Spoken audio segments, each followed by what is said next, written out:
दोस्तों आज हम आपको बताएंगे भारतीय इतिहास के टॉप 10 घोटाले के बारे में, जिस घोटाले के आंकड़ों को सुनकर आपके होश उड़ जाएंगे। इस मजेदार फैक्ट को जानने के लिए वीडियो का अंत तक जरूर देखेगा। इस भारतीय इतिहास के टॉप 10 घोटाले में नंबर 10 पर है हर्षद मेहता घोटाला। बिग बुल के नाम से लोकप्रिय हर्षद मेहता ने भारत की बैंकिंग प्रणाली में खामियों का फायदा उठाया और कई खंडों में प्रीमियम पर शेयरों में कारोबार करके वर्ष 1992 में बॉम्बे स्टॉक एक्सचेंज में तेजी ला दी। हर्षद मेहता और उनके सहयोगियों ने अप्रैल 1991 से मई 1992 के बीच बैंकों से स्टॉक ब्रोकरों को लगभग 5,000 करोड़ रुपए की धनराशि हस्तांतरित की। बाद में उन पर 72 आपराधिक अपराधों का आरोप लगाया गया, जिस वजह से उन्हें 9 नवंबर 1992 को जेल भी जाना पड़ा। बाद में 31 दिसंबर 2001 को थाने की जेल में ही उनका देहांत हो गया। इस भारतीय इतिहास के टॉप 10 घोटाले में नंबर 9 पर है किंग फिशर घोटाला। दरअसल में किंग फिशर एयरलाइंस के मालिक विजय माल्या है और यह airlines company United beverages holding limited group की सहायक कंपनी है। विजय माल्या ने साल 2003 में किंग फिशर एयरलाइंस की शुरुआत की थी। तब से लेकर साल 2013 तक 17 से अधिक भारतीय बैंकों से 9,000 करोड़ का लोन लिया था।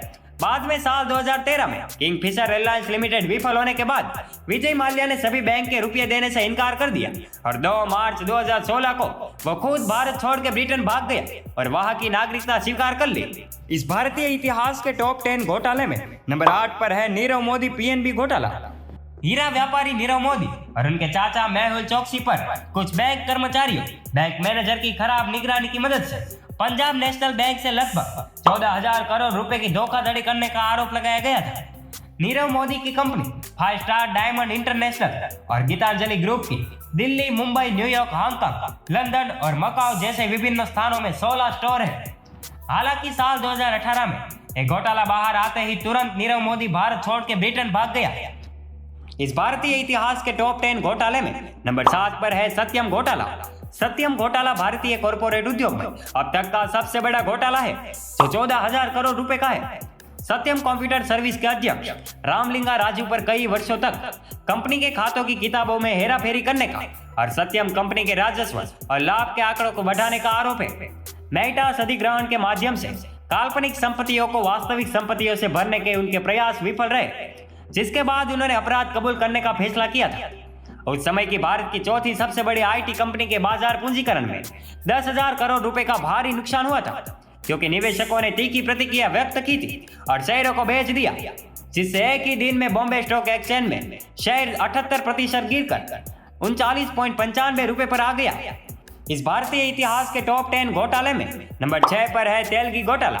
अब्दुल करीम तेलगी, यह नाम आज भी पूरे भारत की स्मृति में साहसपूर्वक अंकित है। वह कूटरचयी था जिसने डुप्लीकेट स्टैम्प पेपर छापने में जालसाजी की और अपने इस प्रभुत्व से पूरे देश को हिलाकर रख दिया। यह घोटाला बाहर राज्यों में फैला हुआ था और अनुमानतः 20,000 करोड़ से अधिक की राशि का घोटाला था। कई सरकारी विभागों के समर्थन से यह घोटाला भारत में हुए घोटालों में सबसे बड़ा घोटाला था, जिसने राजनेताओं और नौकरशाहों की शर्मनाक भ्रष्ट प्रथाओं को समान रूप से साल 2003 में प्रकाश में लाया। 17 जनवरी 2006 को तेलगी और उनके कई सहयोगियों को 30 साल के कठोर कारावास की सजा सुनाई गई। 28 जून 2007 को तेलगी को एक घोटाले के एक अन्य गुनाह के लिए 13 साल के कठोर कारावास की सजा सुनाई गई थी। अब्दुल करीम तेलगी 13 साल तक जेल में ही रहे थे। उसके बाद तेलगी मेनिंजाइटिस से पीड़ित थे और 23 अक्टूबर 2017 को बेंगलुरु के विक्टोरिया अस्पताल में ही उनकी मौत हो गई थी। इस भारतीय इतिहास के टॉप 10 घोटालों में नंबर 5 पर है एबीजी शिपयार्ड घोटाला।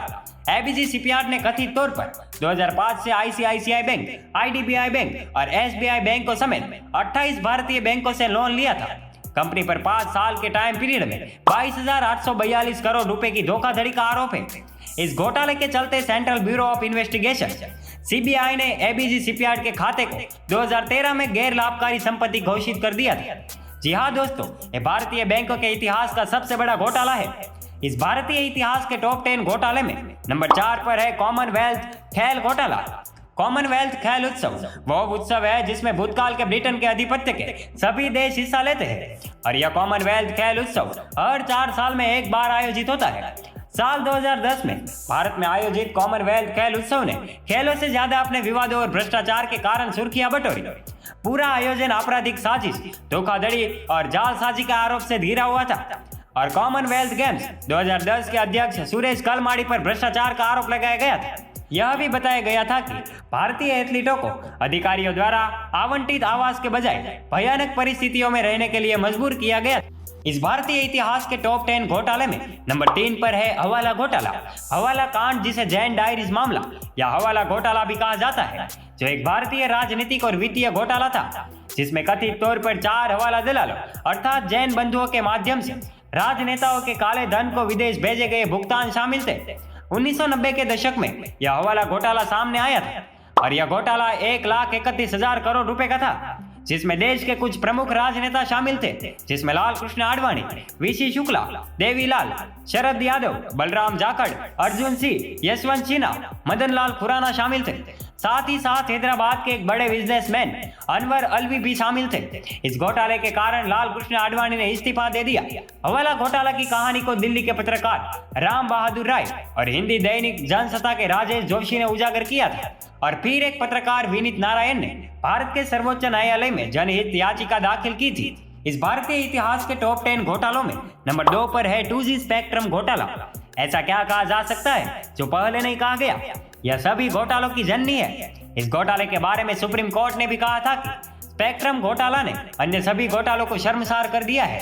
इस घटना में पूर्व टेलीकॉम मंत्री ए राजा को नियंत्रक एवं महालेखा परीक्षक द्वारा 2G स्पेक्ट्रम घोटाले में दोषी ठहराया गया था, जिसके चलते ए राजा ने मंत्री पद से इस्तीफा दे दिया था। इस घोटाले के परिणाम स्वरूप राष्ट्रीय खजाने को लगभग 1,77,000 करोड़ रुपए का नुकसान हुआ। यह घोटाला टेलीकॉम मंत्रालय द्वारा निजी ऑपरेटरों को वायरलेस रेडियो स्पेक्ट्रम और लाइसेंस एलोकेशन करने में कथित अनियमितताओं के इर्द गिर्द घूमता है, जिनमें से कुछ अयोग्य थे। टेलीकॉम मंत्रालय ने जिसको भी लाइसेंस दिए उसे बेहद कम कीमत पर स्पेक्ट्रम एलोकेशन किया गया, जिससे राष्ट्रीय खजाने को बहुत भारी नुकसान हुआ। इस भारतीय इतिहास के टॉप 10 घोटाले में नंबर 1 पर है कोलगेट घोटाला। कोयला एलोकेशन घोटाला। यह कोलगेट एक राजनीतिक घोटाला है जो 2012 में सामने आया था। यह घोटाला नियंत्रक एवं महालेखा परीक्षक यानी कि CAG के रिपोर्ट में कहा गया कि साल 2004 से साल 2009 के बीच कोयला खदानों के ठेके देने में अनियमितताएं बरती गई। बेहद सस्ती कीमतों पर बगैर नीलामी के खदानों से कोयला निकालने के ठेके निजी कंपनियों को दिए गए। इससे सरकारी खजाने को 1.86 लाख करोड़ रुपए का अनुमानित नुकसान हुआ था। भारत के लोकतांत्रिक काल में पहली बार ऐसा हुआ कि किसी मामले में देश के प्रधानमंत्री पर उंगली उठाई गई हो। यह उन घोटालों में से एक था जिसने पूरे देश को मूल रूप से हिलाकर रख दिया था, क्योंकि कई नौकरशाह और राजनेता इसमें शामिल थे। हालांकि CAG ने शुरुआत में 10 लाख करोड़ रुपए से अधिक के नुकसान का अनुमान लगाया था, लेकिन अंतिम रिपोर्ट में घोटाले की राशि 1.86 लाख करोड़ रुपए बताई गई थी। तो दोस्तों, भारतीय इतिहास के टॉप 10 घोटाले के बारे में जानकर आपको कैसा लगा हमें कमेंट करके जरूर बताएं। और दोस्तों, अगर आपको वीडियो पसंद आया हो तो इस वीडियो को शेयर करो, इस वीडियो को लाइक करो और ऐसे ही मजेदार वीडियो को देखने के लिए हमारे फेसबुक पेज को फॉलो जरूर कीजिएगा। धन्यवाद।